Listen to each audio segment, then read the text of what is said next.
This is a test recording for a CPD seminar I will be doing for Studio3 on Monday the 28th of June 2021. The title is Demand Avoidance Phenomena, or as it is sometimes called, Pathological or Extreme Demand Avoidance. And it's by Richard Woods, a PhD student at London South Bank University.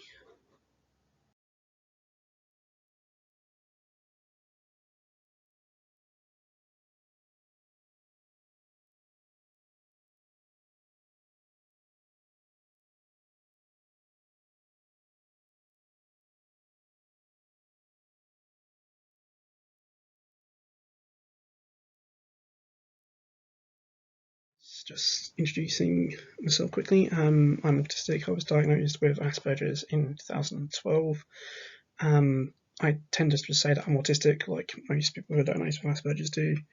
I prefer the name Demand Avoidance Phenomena, which I will partly cover in this talk, compared to its other names of pathological demand avoidance or extreme demand avoidance, among some. I do meet the profile for PDA, or DAP as I prefer to call it. The issue, as we'll briefly cover, is that there's more than one profile, so and the features with DAP are quite generic. So just because I meet the profile, it doesn't particularly mean much. I'm also a lateral thinker, not a longitudinal, so I'm very good at information matching together and noticing patterns and that kind of stuff. I struggle to kind of plan forward. Well, I can plan forward, I just don't stick to the plans very well. I have a pretty substantial research portfolio on DAP and other topics, which can be found at my ResearchGate, which a link is provided at the end. And I am currently acting chief editor of the journal Autism Policy and Practice.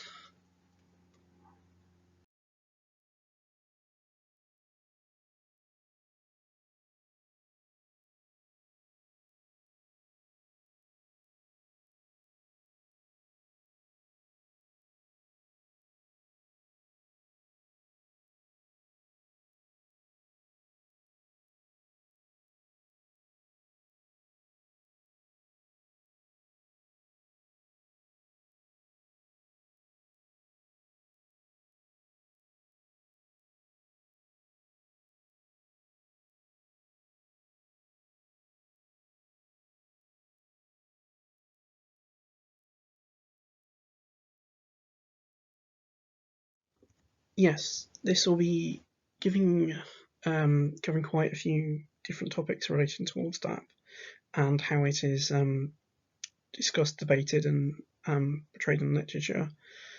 I can't go into much detail as I would like on some topics just due to the amount of time constraints. It would normally take me about 3 hours to go through everything in sufficient detail to explain my rationale and reasoning for behind certain kind of perspectives in the literature and that I hold. But I'm going to try and do it within about an hour, as close as possible. The topics I will be covering is what DAP could be, reasons why I do not view DAP to be autism, the clinical need for DAP, the controversies DAP has, competing names for the construct, and the nature of mental disorders, which is actually quite important, DAP and stress management, and any critical engagement with its strategies.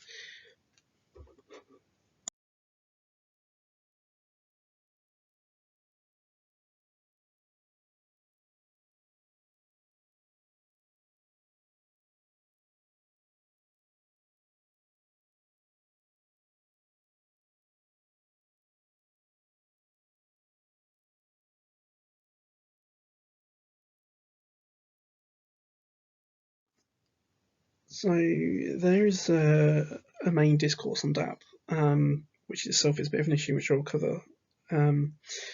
It tends to be called pathological demand avoidance or extreme demand avoidance, depending on which articles and literature you use. It was originally, it's currently viewed as a autism subgroup, but originally it was argued to be an autism subtype or a pervasive mental disorder, and that has its own set of strategies that are different to those used in autism. There's a bit more nuances to this, which I wish I actually had time to go into, but I don't.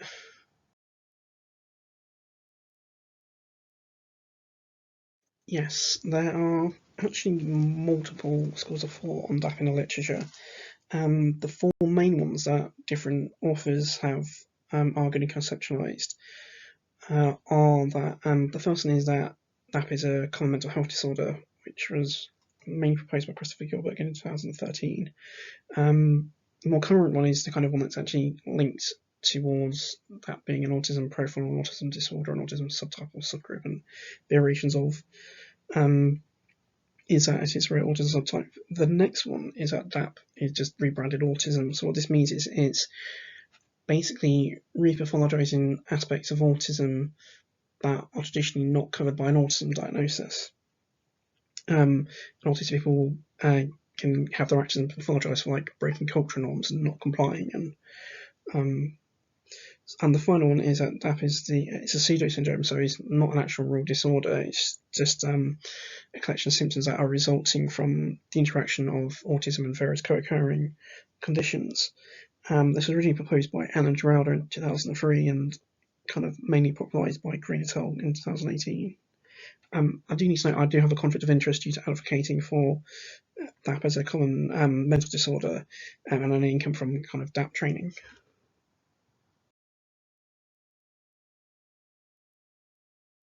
Yeah, there are a few other issues around that. So a pretty bad one is there's no kind of agreed definition over what it is or how to view it or how to diagnose it. It's recognised that the actual behaviour profile is unstable. There's obviously no consensus over how to diagnose it or and no consistency if they're consistently applied.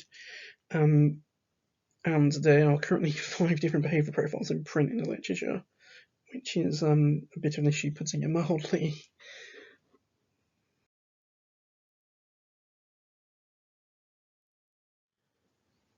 This slide introduces the aggregated DAP profile, which I created. So I took the 4 other extant behavioural profiles and combined them into one and compared it to the DSM-5 autism criteria, which is on the left, and the aggregated DAP profile is on the right.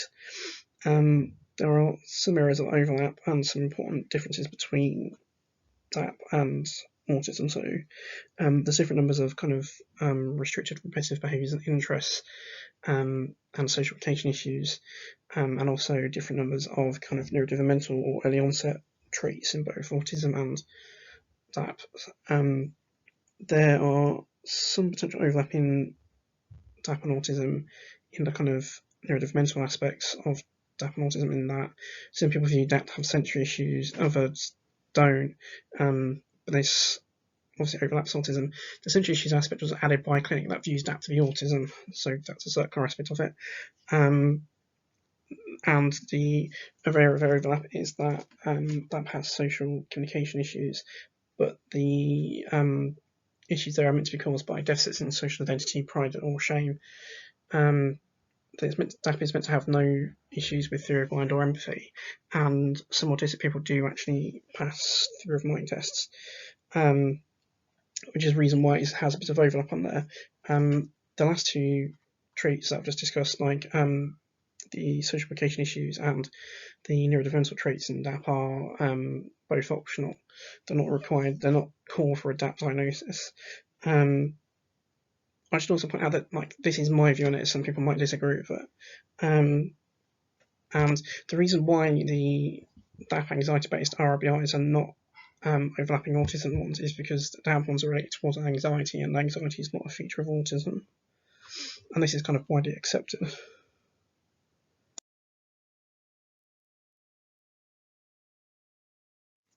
Another thing to point out is that there's no agreed diagnostic threshold for DAP, and there's quite a substantial deviation within the literature on where to put the diagnostic threshold.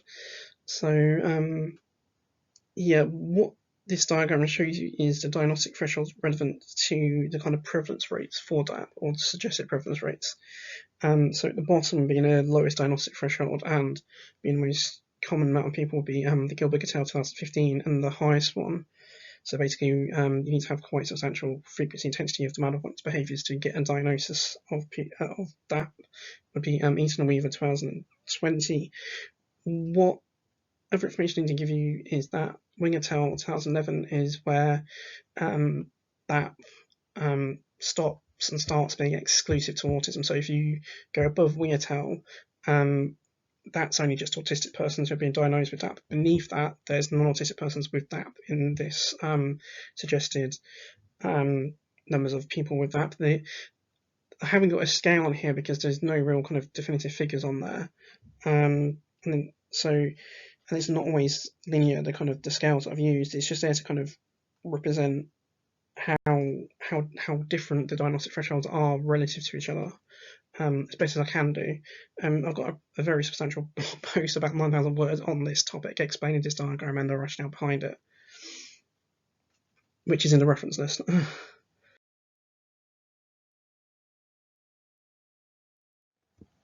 This section just gives an overview of the reasons why I do not think DAP is autism. It would probably take me an hour to systematically go through all the reasons why I think DAP is not autism and to explain the rationale for it.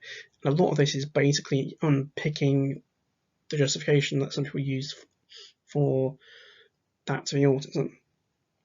So, yeah, the first point I would point out is that we know from other literature that all attempts to divide autism have failed. They've failed to produce a stable, consistent, and reliable autism subtypes and subgroups. This is both behavioural methods and by biomarker research. This strongly suggests that any research indicating that DAP is different to autism, it's just not autism.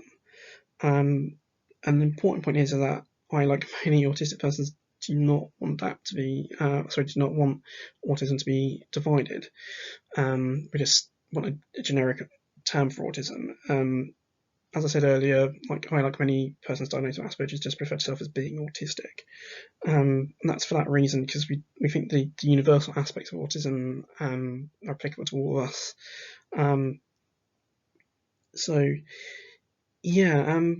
The third point on this slide is that if you check the logic and the rationale and the arguments for the clinical need for DAP and diagnosing autistic persons, those arguments generally are applicable for diagnosing it in non-autistic persons with DAP,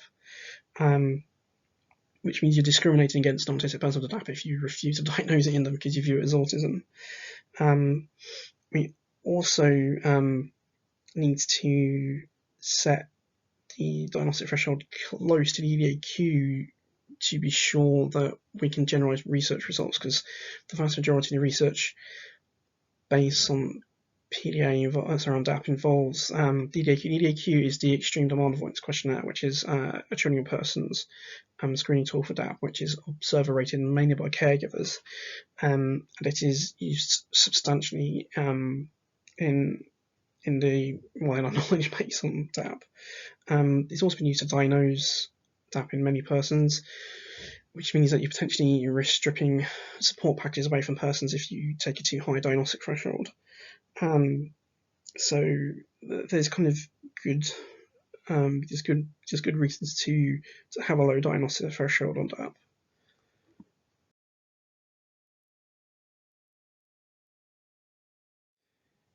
Yeah, other reasons include that ethically research should be taking a scientific method-based approach to it and should not be conducted to predispose a particular outlook. But if you actually drill down into the DAP literature and pay attention to it, there does seem to be concerted effort to make it part of the autism spectrum. So the signs of this are just like only research and DAP in only autistic population samples, calling it an autism profile, other bits and pieces. And then ethically this should not be done. Researchers should be taking an open, balanced perspective to it and allowing for other possibilities. The next one is the kind of the logic behind viewing DAP to be autism is highly nonsensical if you dig into it and pay attention to it. And I've done about an hour talk on this on a different video, which is in the reference list if people want to find out what I'm kind of referring to in it. There's also many good reasons not to view DAP being either pervasive in nature, being developmental in nature, or having coding issues. I don't have time to go into this in this talk because there's probably about a 15-20 minute section just covering all those points in details. Those kind of points are public on my Twitter if people go through my media tab on my Twitter feed. But I'll probably include a link to the screenshots of those slides from a separate PowerPoint in the video description. The kind of important point, which is often overlooked, is that people have invoked the UN Convention for Rights of a Child for diagnosing deaf and autistic children and young persons. The problem with that is that if you use universal rights to diagnose it, there would also be applicable to non-autistic children and young persons with DAP. So they have the same rights to diagnosis as autistic children and young persons with DAP to a diagnosis.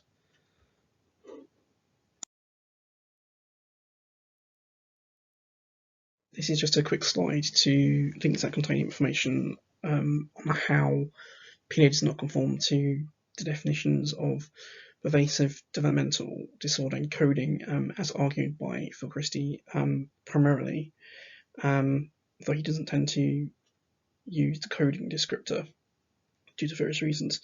Yeah, that's about it. This is for those who want to kind of research this in their own time.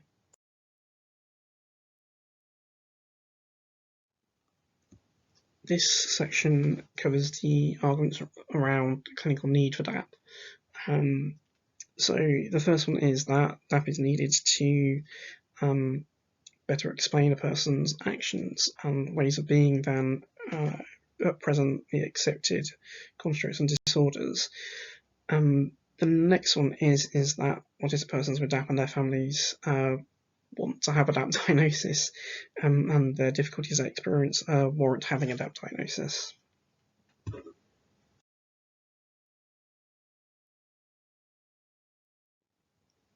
So other reasons for diagnosing DAP is that it has different educational strategies and approaches compared to the traditional ones used in autism, which tend to be significantly more kind of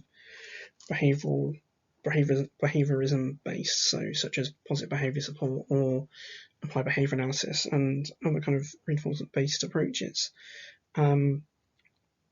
So there's a quote from Nathan and Tell 2003, which is quite important. So like praise, reward, reproof, and punishment ineffective behavioural approaches fail. Is noted from their kind of clinical notes. It's also argued that kind of reinforcement-based approaches may remove child and young person's only coping mechanism to aversive environments. So adapt diagnosis is needed to protect them from receiving such approaches that are common that are commonly used in kind of parenting approaches for kind of like mood disorders, and destructive behaviour disorders.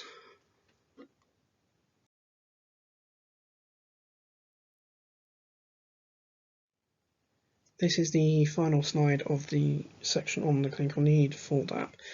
This slide mainly covers the views of those who identify with DAP from a lived experience perspective and their caregivers.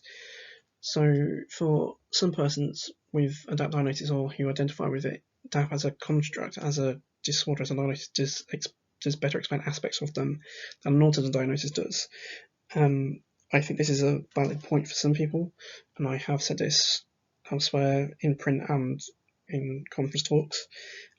There is a supportive community that has formed around the construct and the diagnosis, both by those who identify with DAP and their caregivers. And this is a good thing in some respects, because a lot of these people are often in quite lonely and can be quite difficult situations, especially when kind of you dig into the kind of difficulties that they often face, like especially with educational placements and kind of work and other bits and pieces. Some people argue that the difficulties faced by persons with DAP and their families require validation and support. I do think they do require validation and support. I'm just not necessarily sure DAP is the best way to go about it.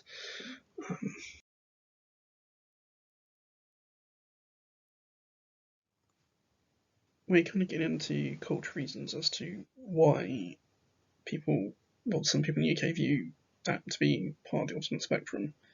At least traditionally, it has been acknowledged that non-autistic stakeholders have been driving demand for that. So that's like clinicians, professionals, and caregivers. I just want to mention this quote by Roy Grinker, which is actually quite apt at describing the cultural methods and processes that are kind of occurring to drive support for the main DAP discourse that is part of the autism spectrum. So, to quote Grinker, once diagnosis takes hold and serves as the hub around which so much wealth, so many people and activities coalesce, it takes on a life of its own as an authentic, naturalised classification. This category, in turn, provides an incentive for manufacturing people with the diagnosis of autism whose presence and needs support this financial infrastructure. If one pays attention to those advocating DAP as a form of autism, they often are coordinating and working with each other and doing things like lobbying and doing those various activism activities such as surveys and petitions to governments and local authorities and NHS trusts to recognise DAP as a form of autism or conducting research that views that to be part of the autism spectrum. So this quote by Grinker is valid in this instance. We're starting a new section on the controversies around DAP, and it has many in my view. This is not an exhaustive list of controversies in DAP, just ones that I think are important. I should probably need to do a separate video and or blog post around the controversies of DAP, because they are quite important to consider. They have quite profound ethical implications as well. And these points tend to build on the previous slide around the quote by Grinker. So the first thing that I think is controversial is that if you actually pay attention to analyse the features that are associated with that, they include criminal activities and criminal acts, certain ones which I will discuss later. Another one is, that I've already mentioned, is that autistic persons tend not to want autism to be divided. So if you are viewing that to be part of the autism spectrum, you're naturally disregarding views of autistic persons, and we're meant to be in an age of participatory research and working with autistic wishes and research agendas and research priorities. Considering that to be part of the autism spectrum just doesn't do that. As I already mentioned, interest in DAP is driven by non-autistic stakeholders that are more referenced in literature than this. These are just two main ones I just picked out for this presentation. There's also a point that DAP can adversely impact a person's life chances, like e.g. who would wish to employ someone who has a pathological or extreme aversion to demands. I would actually think there is a valid point to this. There is research by Claire Treeman which indicates that a DAP diagnosis does not decrease rates of exclusion, so it doesn't seem to help the educational chances of those being given a DAP diagnosis in the education system from that perspective. But furthermore, Claire research suggests, one of the results was that it increased the numbers of informal exclusions, which I would argue is kind of evidence to suggest people attributing, doing labelling effects, attributing this kind of negative discourse around that people have extreme aversion to demands, just locating the issue within the individual. Then the last point on this slide is that the clinical need for DAP as a construct and the diagnosis has been contested for almost 2 decades. The first critical article on DAP came out in 2003 responding to Newton et al. And Eleanor Geralda does contest the clinical need for DAP in that article. Yes, so other contentious points about DAP is there's no consensus over what it is or how to assess for it, which makes it extremely difficult to be sure of what's actually being diagnosed regularly and if the same things are being reliably diagnosed and identified when a diagnosis is being made. This has issues and implications around potentially undermining the validity of clinical-based language, which is one of the reasons why some argue against the use of DAP.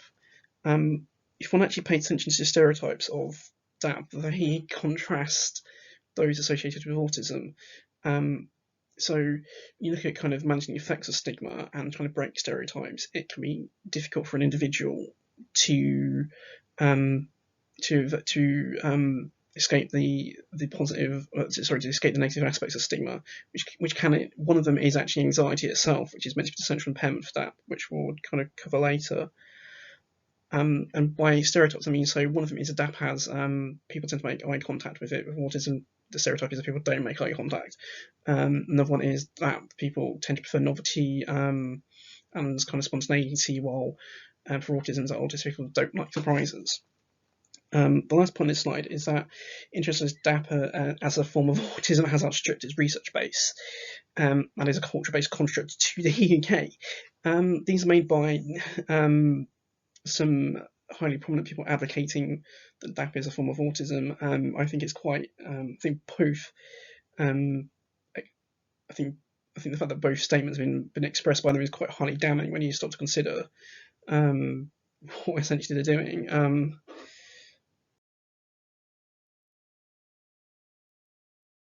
Yes. So if one kind of analyses, pays attention to what's happening to kind of drive the demand and to pursue an agenda to make DAP a form of autism, the entire process is highly circular.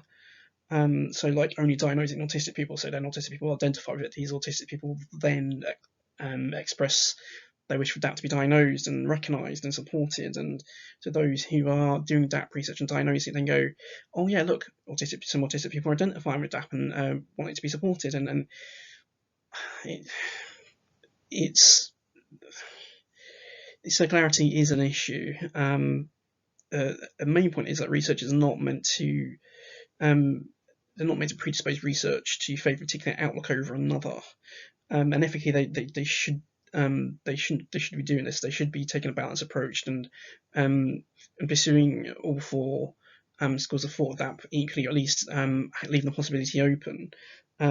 Just saying DAP is autism sometimes does not do this. It also kind of, but it does, in my view, discriminate against those who are non-autistic with DAP, various other bits and pieces.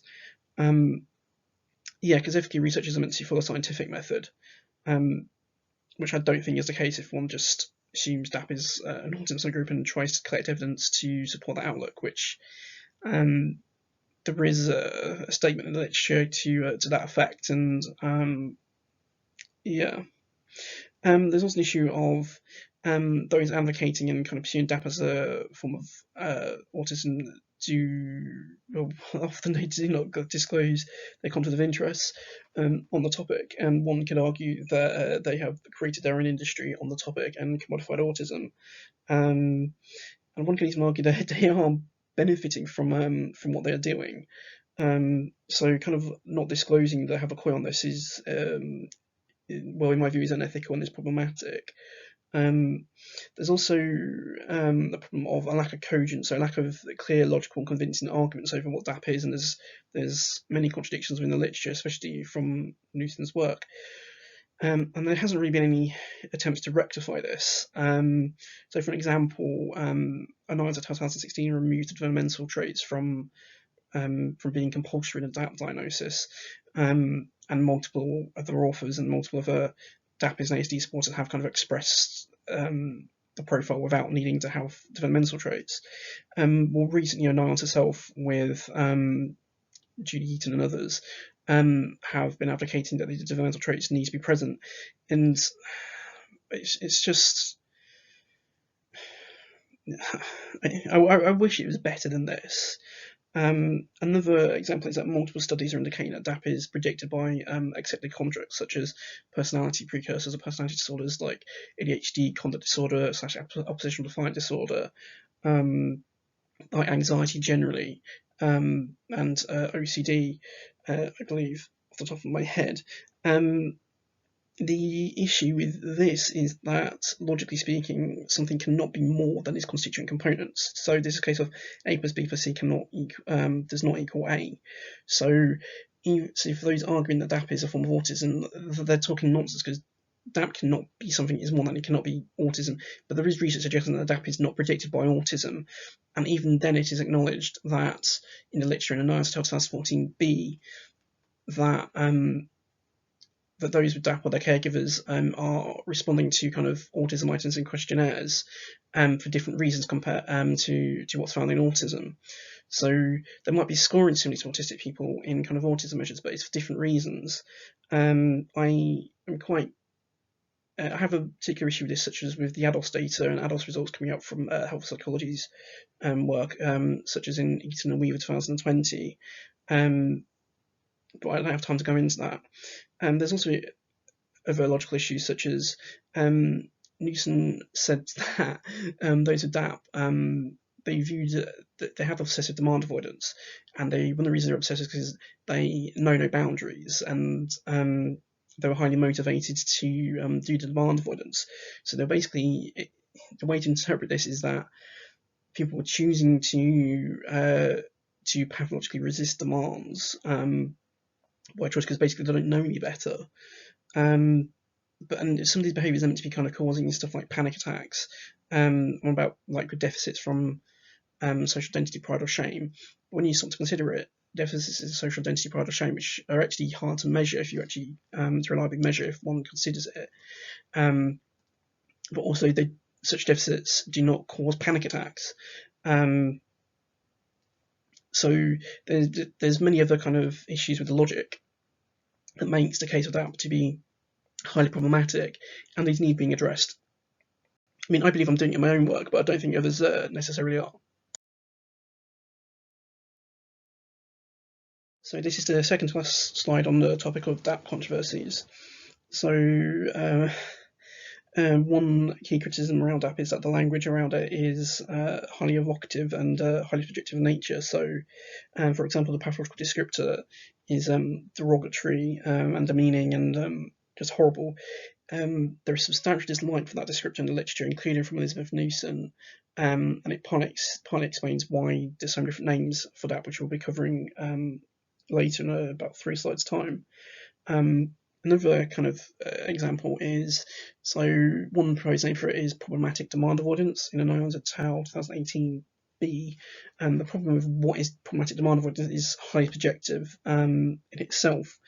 So the next point is that it's argued that protecting a minority of, well, as I've established, a clinical need for DAP is, one of them is that it's needed to protect those with DAP from receiving reinforcement-based approaches.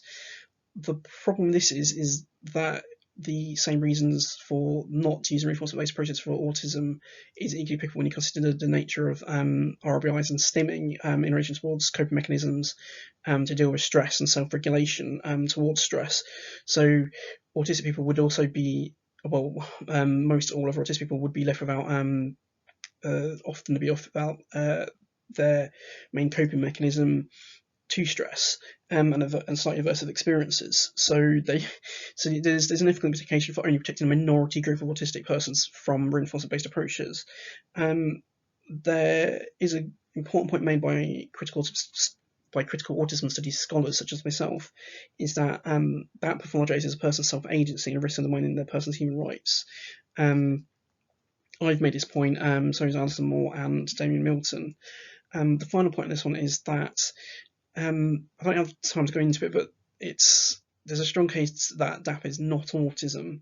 So by viewing DAP to be autism, one is undermining the accepted understandings and definitions of autism, by viewing DAP to be part of the autism spectrum. Considering often the small evidence base and often poor quality evidence associated with DAP compared to the broader research around the clinical understanding of autism and consensus, it is highly problematic ethically, even from a science perspective and a knowledge-based perspective, to be viewing DAP as part of the autism spectrum. We should just be booting out of autism, saying we don't want anything to do with it as autism stakeholders, and that's personal view as an autistic person. So this is the final slide on this section, which is DAP as the controversy surrounding DAP. So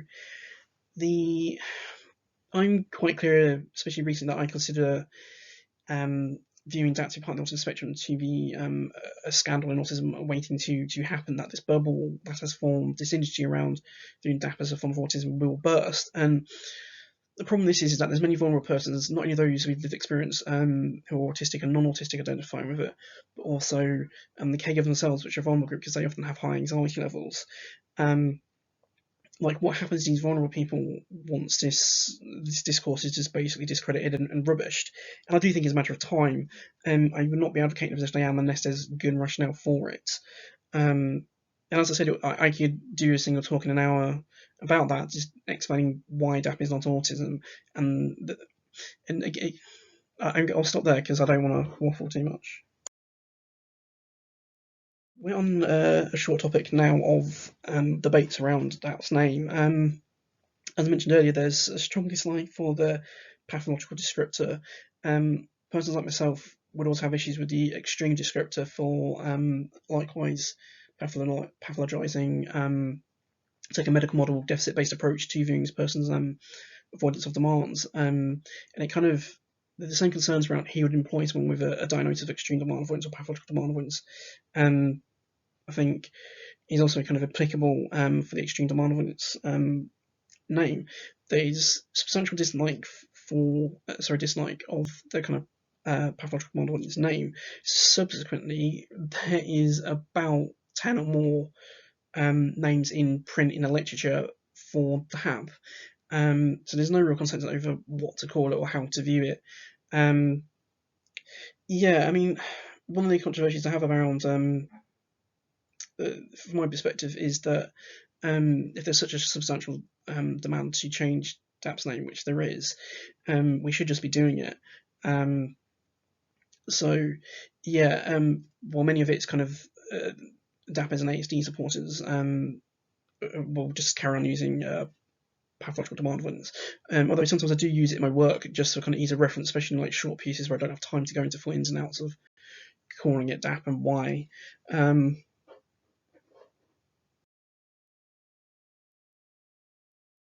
So this is a list of the 10 names for DAP in print. Some of them reflect one's own kind of beliefs and axology around DAP and how to approach it. I've put these in alphabetical order. So yes, so they are autism spectrum disorder and DAP traits or PDA traits, depending on how you wish to name it. The next one is demand avoidant behaviour. The third one is demand avoidance phenomena. The fourth one is extreme anxiety. The fifth one is is extreme demand avoidance.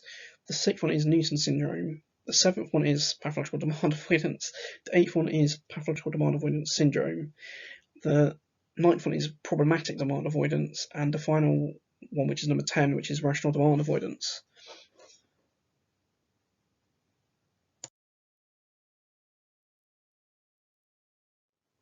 So we're on the next topic, which is the nature of mental disorders. So the key point to point out is that most characteristics in the human population, especially kind of cognitively, exist within the continuum within the human population. So you have extremes, both kind of like low intensity and high intensity, that people can often kind of move between them across lifespan and depending on situations they're in and such in pieces. I'm taking this quote used by Ian Hacking to describe the use of a manifold instead of spectrum, because one of the problems with a spectrum is, especially with autism, that people tend to use it as a linear in nature and almost as a swingometer, which is not an accurate reflection of our understanding of autism and how people's presentation can change over time and in different situations. So, for example, the non-speaking population, which is those who some would call non-verbal, that is fluid. So some people become non-verbal when highly stressed, for example. So this quote by Ian Hacking is, metaphors tend to be dangerous. I think manifold is pretty safe. The OED gives as its first definition of the objective, varied or diverse in appearance, form or character, having various forms, features, relations, applications, etc. In mathematics and physics, a manifold is a space that's in the very small looks familiar, like ordinary Euclidean a Euclidean space, but in the large it is much more complex. Manifolds are not simply linear, they come in any number of dimensions, hence the idea captures far better than a metaphor of a spectrum our present awareness of autism. Sorry for the bit of mouthful there for saying Euclidean. Yes. The wider context of this quote by Ian Hacking is that he's describing issues around the spectrum metaphor itself, and I've already mentioned a bit of the issues with it. Yeah, he also mentions how Lonergan dislikes how the spectrum term for autism took a life of his own itself, which is oddly enough an example of how something can just get grounded in life of its own once the kind of genie's kind of unearthed, which is PD is kind of a good example of. So this is an important quote by Rutter and Pickles, and there are various other comments within the DSM-5, which is one of the main diagnostic manuals by the American Psychiatric Association, backing this up. So what this quote is that diagnostic systems were not designed to facilitate biological differences, and they do not, but equally the biological studies have not so far led to a clinically viable alternative. Similarly, Hyman describes diagnostic categories as transiently useful fictions, that no major biological breakthrough should be expected, rather a modest step-by-step approach should be followed. Second, the way the DSM criteria are used in practice creates a major reification problem.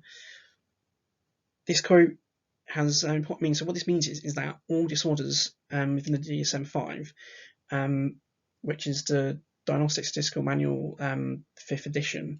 Sorry, I just masked its name there. What it means is that they're all social constructs. They have no evidence they have no biomarker evidence that can be used to diagnose them, like clinically or research purposes. So for autism, there's kind of the things that kind of indicate probability-wise that a person's autistic. There's nothing that can be discretely used to say a person's autistic. What this means is, in kind of practical terms, is that as they're social constructs, they have political elements to them, and that people can essentially make and curate and change disorders as they see fit, or not see fit, or to fit their own agendas. I've already mentioned previously about how the diagnostic accounts of DAP have changed. So some people removed the mental traits because they're too common in the autistic population. Other people have reinserted them, or attempting to. So yeah, this is quite an important quote, and it needs to be kind of said. This is the final quote on the nature of a mental disorder. So it's actually a quote often used by Phil Christie. So both the ICD and DSM focus more on the reliability than the validity of disorders they describe. ... No iteration on either DSM or the ICD has acknowledged the fundamental distinction between researchers and practitioners ... who uses diagnostic classifications and for what purpose. So what this quote means is that any particular demographic or stakeholder group can create and bestow mental disorder diagnoses onto any population demographic if they think it will help someone. It doesn't even have to help those who have been given a diagnosis of.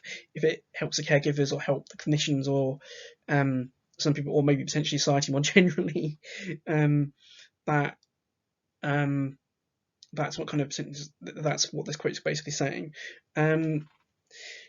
Yeah, as I said before, it also means that with disorders being based on features that can be reliably measured and not valid, it means that what's being actually assessed as part of a clinical assessment for disorder. So when you diagnose a mental disorder, it's based on behaviour observations and kind of either caregiver and or self-reports, which a clinician will then make a formulation, and if applicable, a person will be given a diagnosis of a disorder. So yeah,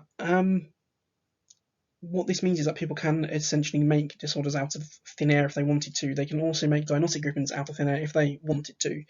And these characteristics which are being described in mental disorders do not have to be actually real, tangible things. Long as a construct can be reliably measured, that's what that really matters towards for those in charge of the diagnostic manuals. I think this actually has quite profound implications.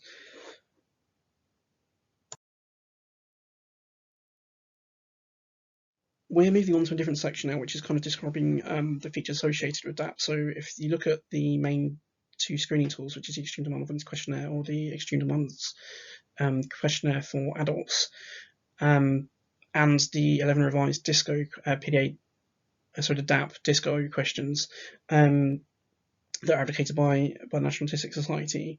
One will see certain themes pop out from the actual items within these three tools.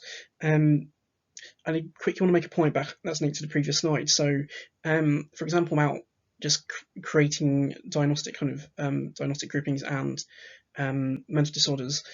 Elizabeth Newton created her own diagnostic grouping called pervasive mental coding disorders, which she used to place autism, DAPin, dyslexia, and dysphagia in between 1986 and 1996. And if one actually looks at her final pervasive mental disorders grouping, it's essentially a revised version of that. And Newton created it because she felt that the autism term was too narrow to be clinically useful to be useful to laypersons and to basically for use in her clinical practice. Also, Newton knew that she was reifying that when she created a Brave profile in 1988. So what that means is she's turning something that's kind of abstract into something tangible. So yeah, these are two examples within the DAP literature of things being kind of created almost out of thin air and kind of being taken very seriously. So back to the actual slide in question. So these 3 points are they're related towards the indicator that a person is highly distressed or has trauma present within them. So it seems as he or she is distracted from within, that indicates disassociation. The second one is knows what to do or to say to upset specific people. So if one looks at personality disorders literature or kind of attachment disorder literature, one will kind of notice that kind of targeting people, blaming people, especially if they feel like they're kind of victims of some injustice, they know what to do to kind of upset people, to kind of trigger them to kind of get a specific reaction. So the next one is kind of lacks awareness of their own identity. This is important because lack of sense of identity and kind of pride and shame are kind of are aspects that are seen in the kind of trauma-based literature and around attachment disorders and other bits and pieces. The final one is I'm driven by a need to be in charge. If one engages with someone who's highly distressed or highly traumatized or even traumatized generally, they will tend to need to be controlling their environment and be aware of what's going on, and from that kind of side of it. I'd also point out more broadly that most, if not all, people benefit from being in charge, and I cover this in one of my articles in the reference list. So yeah. The items on this slide are there to show that is literature to how that pathologizes a person for expressing self-agency. It literally is part of the assessment process or screening process for it. It literally asks how much it is true that person does these kind of features. So like apparently manipulative behaviour, attempts to negotiate better terms with adults. There is a comment that someone made when I kind of showed him this kind of slide, is that you should surely want your children to be attempting to negotiate better terms with adults, generally. And the final one is I complain about illness or physically incapacitate to avoid a request and demand. Most people who most people who don't want to do something on a sort of agency will kind of complain about illness or do something to incapacitate themselves. A common one in the DAP literature is that they will kind of say their legs don't work, or for example. But like, yeah. This is a slide in which shows multiple features associated with DAP that are can be used as criminal activities and criminal in nature. So like fantasizing, lying, cheating, and stealing, harassment of others, blames targets a particular person. I tell other people how they should behave, but do not feel these rules apply to me. Are the 4 items in general. As I said, we should be highly concerned that these items are being associated with autism due to people advocating DAP as a part of the autism spectrum. Autistic people have enough issues as it is, being poorly treated by society, without having without being viewed as being more criminal in nature. We also know that there's multiple studies coming out that indicate that autistic people are no more likely to be involved in the criminal justice system than non-autistic people. So there's potential to create a negative stereotype about autism, which is not true. Um,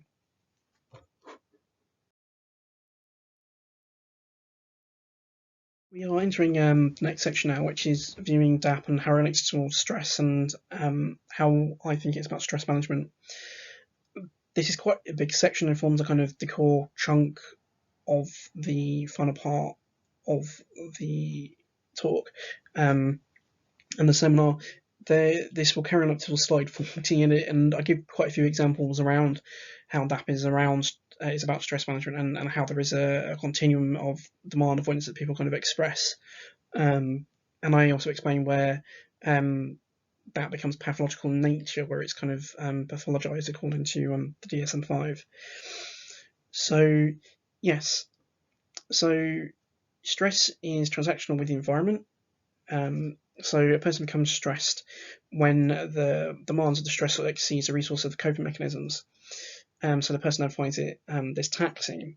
So if people want to reduce their stress, people should be aiming to improve the effect of the coping mechanisms. This is actually related towards DAP because one of the most replicated results in there is that there is a high drop-off rate in behaviour seen in children and persons with DAP.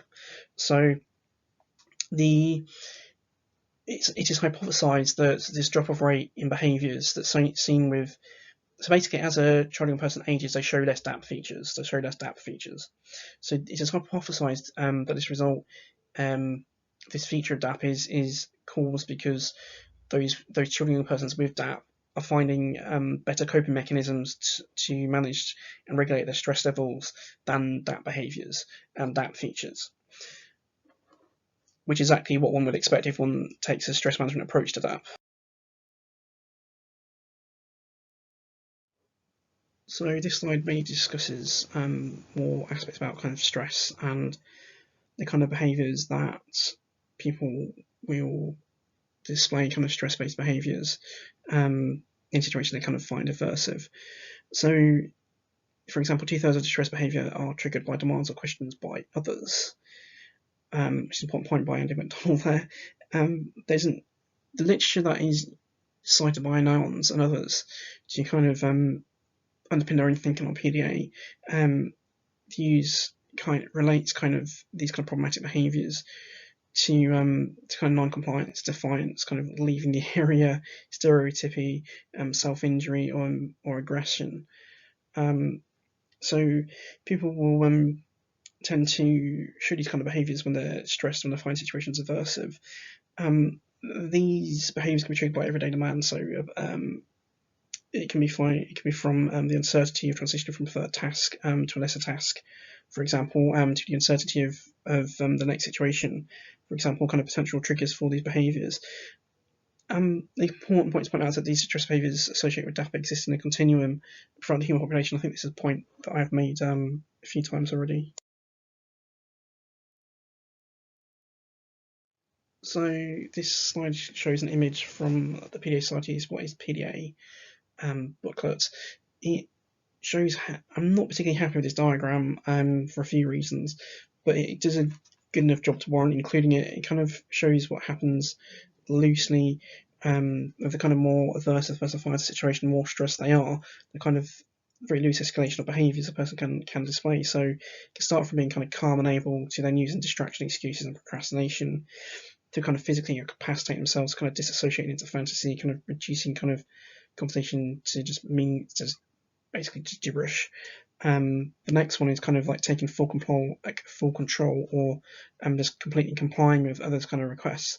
The final one is viewed as kind of either upset, agitation, self-harm, shutdown, or aggression, or running away. It's kind of full-on kind of fight, flight, freeze, kind of panic responses. And people can kind of move up these kind of responses quite quickly and kind of skip levels depending on the situation going on. And some of these features, behaviours can be quite problematic. well, I mean, I don't want to use the term problematic, but it can be quite difficult for those expressing them to kind of to experience and regulate, and it also can be quite difficult for others to experience when they're around them. I don't like using the term problematic or challenging behaviour. They have too many issues themselves, and how they're used in practice.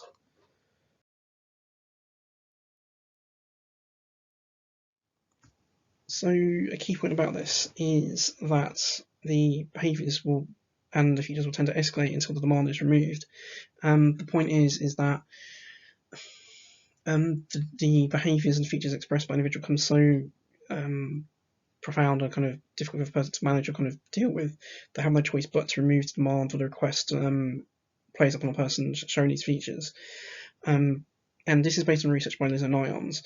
But as I'll explain kind of the next slide, it's kind of gives us a generic negative reinforcement cycle that's common in the mental health literature. So what Liz and Ions kind of said is that these behaviours can be habitualized over time, so you can have the cue and activity that kind of triggers the avoidance behaviours, and they get negative reinforcers. They get relief from the aversive situations. Demands kind of removed from them. So this, well, yeah, I've just kind of mentioned it now.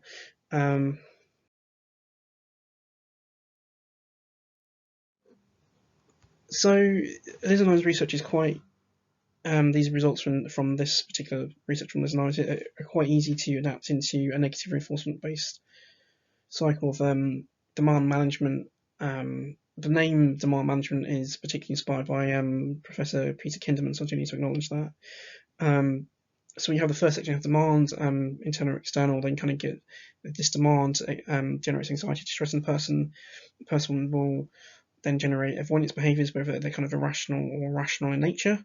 And then they'll get temporary relief once the demand is kind of removed.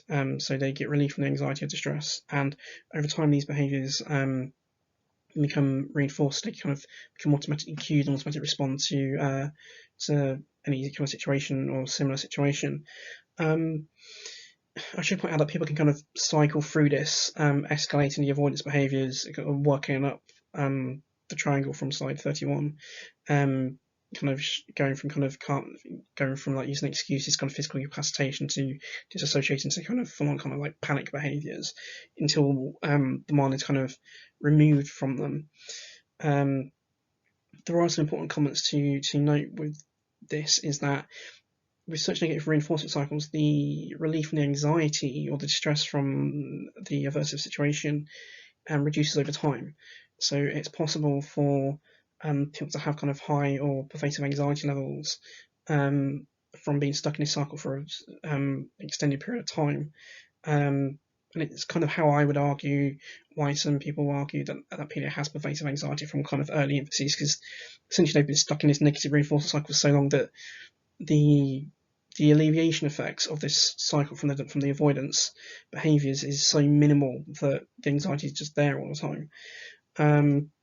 This is a generic cycle, and it can be found quite easily in the mental health literature.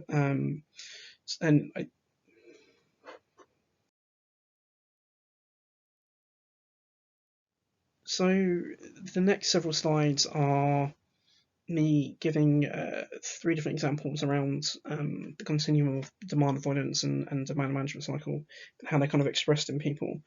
This is the first one, kind of showing lower level avoidance behaviours to demands. And if you click on the link, it kind of gives you a 2-minute video of a female investor who is after funding to expand her lingerie business. And she often she discusses how male investors that she's kind of pitching this business opportunity to, they tend to get uncomfortable when she's talking about women's bodies and lingerie and that kind of stuff. So what the male investors will do is they will do distractions, kind of fidgeting, ask questions, and this is all kind of low level avoidance behaviours because they're finding the situation aversive, and they become slightly stressed. So it's kind of quite easy to map it onto the next slide.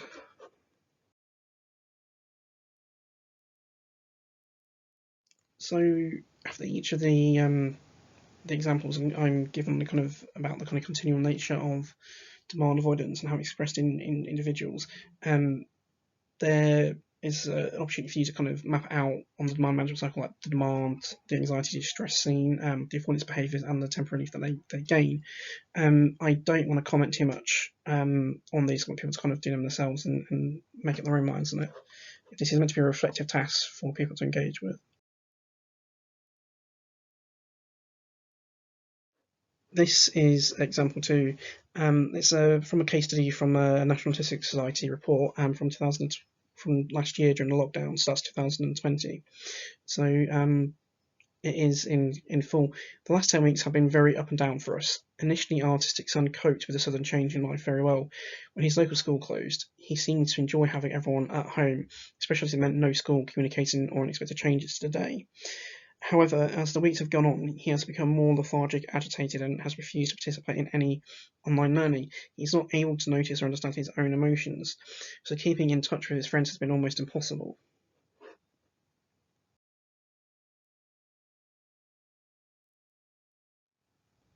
This is just a quick recording for this slide to give you an opportunity to map out the previous case study, which is example 2, onto the demand management cycle.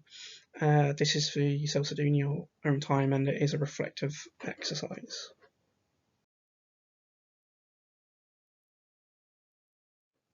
This is the final example to kind of highlight the continuum of demand avoidance features, behaviours within the human population. So this is based from clinical from accounts from some assessments of some people diagnosed, some children and young persons diagnosed with DAP, specifically Eaton and Weaver 2020, pages 35 to 36.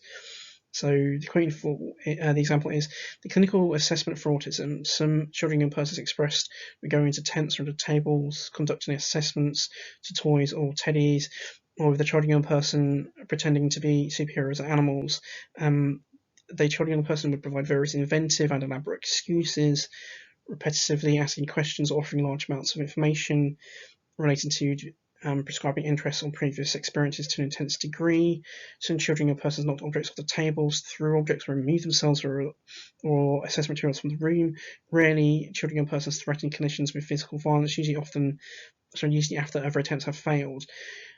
Children and persons had many methods, like ways in which clinicians were allowed to deliver requests. Yeah, that's the end of the third and final example.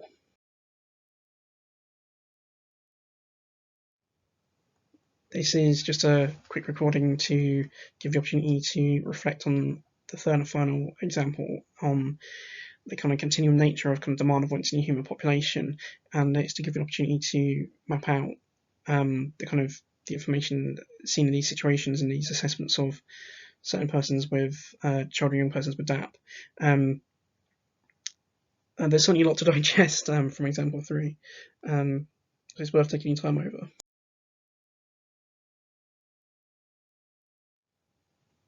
Now that I've established there is a continuum of demand avoidance being expressed by persons in the human population, it's important to note, when does this demand avoidance behaviours become pathologised? When are they viewed as kind of potentially viewed as deficits under the medical model of disability? So kind of things for features, behaviours to be kind of potentially fixed by others. So if it's kind of important to note, as I said before, that people will kind of move across this continuum throughout their life and depending on different situations. And there's just including this image with the different diagnostic thresholds again. This is a quick reference point. I'll restate the point that Wing et al. 2011 is the kind of boundary for when autism starts in this population. So above Wing et al. Is kind of just DAP in autistic persons, and kind of beneath it is when DAP is seen in autistic and non-autistic persons.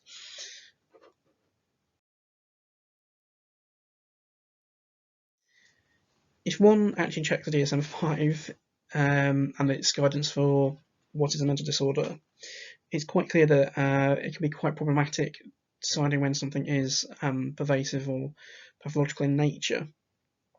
So what they have is they have many, just like most disorders, will have a variation of this wording. So the disturbance causes clinically significant distress or impairment in social, occupational, or other important areas of functioning. So what I'm trying to point out here is that the actual definition for a disorder is substantially broader than how some view DAP to be. So what this means is that DAP does not have to be pervasive or developmental in nature or even have social communication issues. So by pervasive is that how DAP is ASD is possible to define it is that the demand avoidance is shown in all contexts in multiple situations. That's not the case for it to become pathologized at. The actual threshold for when DAP becomes a disorder is actually quite low. It's actually around when a person starts to display kind of avoidant behaviour and challenging behaviour in response to a particular stressor, or as health psychology would suggest, is rational demand avoidance. So yeah, I don't want to go into the rational demand avoidance debate versus pathological demand debate. To me, it's arbitrary. To me, it's the same construct, which is what I'm trying to kind of convey. The other way of looking at it is it's around the threshold of the extreme demand avoidance questionnaire, or when something becomes problematic demand avoidance. As I said previously, problematic demand avoidance is itself a problematic term and name for that. The reason for this is that if persons are frequently showing kind of panic behaviours, hitting, fighting, kind of disassociating, making excuses like to kind of to demands or school refusing, this is obviously going to be an issue to those around them, whether it's one day a week, or every day a week, or if it's only in if it's only context of kind of demands to send someone to school. So people are kind of school refusing and showing quite such kind of DAP avoidance behaviours to their caregivers, for example. I would point out that is still problematic demand avoidance. Just like some of the higher diagnostic thresholds would still be kind of problematic demand avoidance. So yeah, that is when the kind of continuum of demand avoidance becomes clinically kind of pathologized at.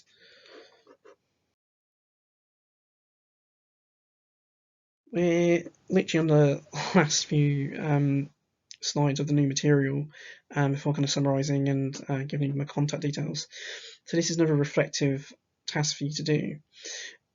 Please can you spend a few minutes just considering what you consider to be strategies and approaches that you think are good practice working with most, if not all, people or children and young persons in particular. So for example, allowing someone time to process information. I want you to kind of have this list to one side. I want you to kind of compare it to the strategies being advocated for use with that.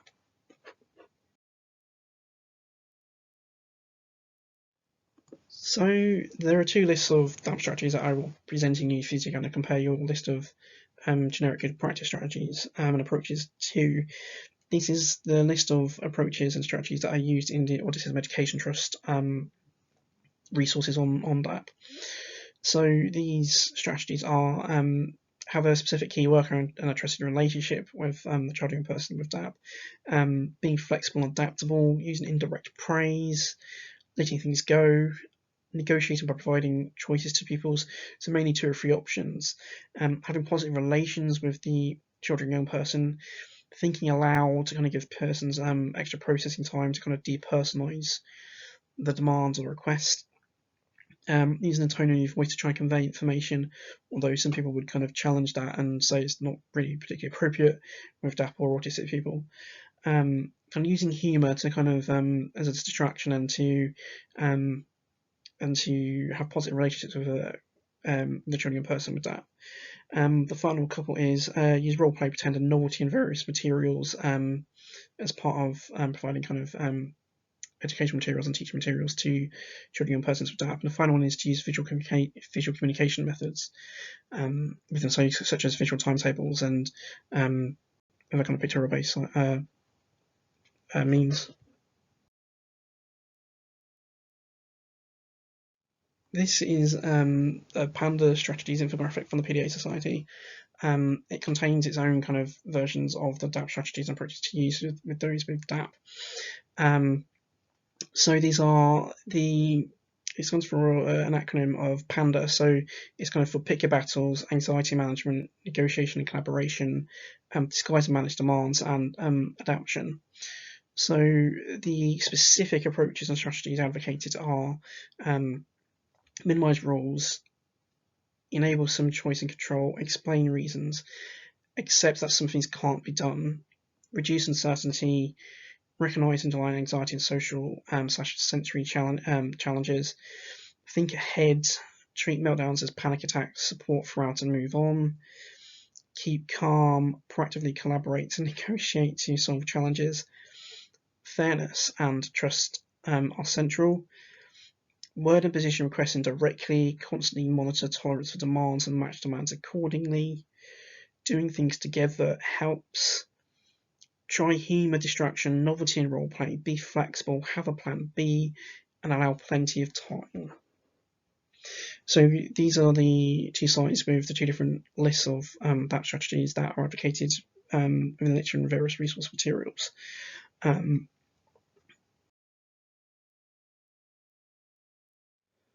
So this is another reflective task for you to spend a few minutes on, is to compare your own compiled list of generic good practice strategies and approaches to use with most or people, generally speaking.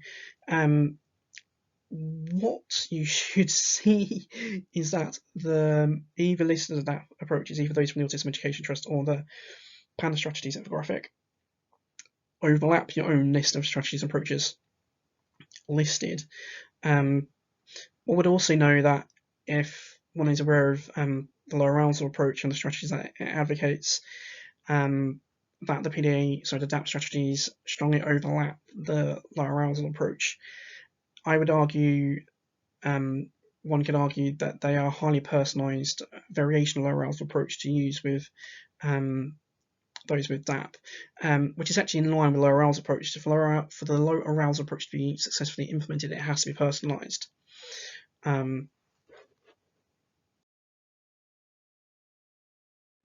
This is just some of the comments about the DAP strategies and this kind of wider kind of behaviour management in quotation marks with children and young persons that I've kind of mentioned in print. So note that simplistic and reactive approaches are stressful to teachers and do not adequately teach children why the behaviour should change.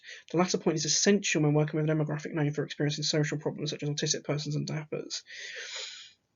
Warm, supportive relationships with adults, a sense of belonging, high expectations, teaching social emotional skills, and autonomy are the key ingredients for positive behaviour change for children and young persons. The last quote is from O'Hare 2019. The reason we're making these points is that a criticism on the reason why DAP is controversial is that the DAP strategies are just good practice essentially and should be widely practiced independent of the DAP label and the construct of it. It's also important to note that it has been noted in DAP that the DAP comparable strategies to DAP ones have been widely practiced in autism independently of the DAP construct for years. It's one of the reasons why DAP is argued to not be clinically needed, but I think that point is valid.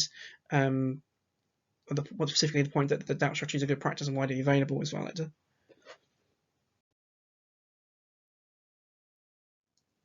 So summarising, this seminar has covered the various competing conceptualizations of DAP within the literature, why I view DAP to not be autism, the clinical need for DAP, the controversies surrounding DAP, which are many and diverse, how mental disorders are social constructs and why this matters, and how DAP is about stress management in individual persons. The seventh point is we have viewed how DAP is seen as a continuum within humans, and we kind of established where DAP becomes pathological in nature. And finally, we also discussed the DAP strategies and kind of critically evaluated them. These are my contact details, so how you can contact me at my email address, my Twitter handle, and my kind of at least my current research portfolio and my ResearchGate. You're free to kind of contact me in your own time and that kind of stuff.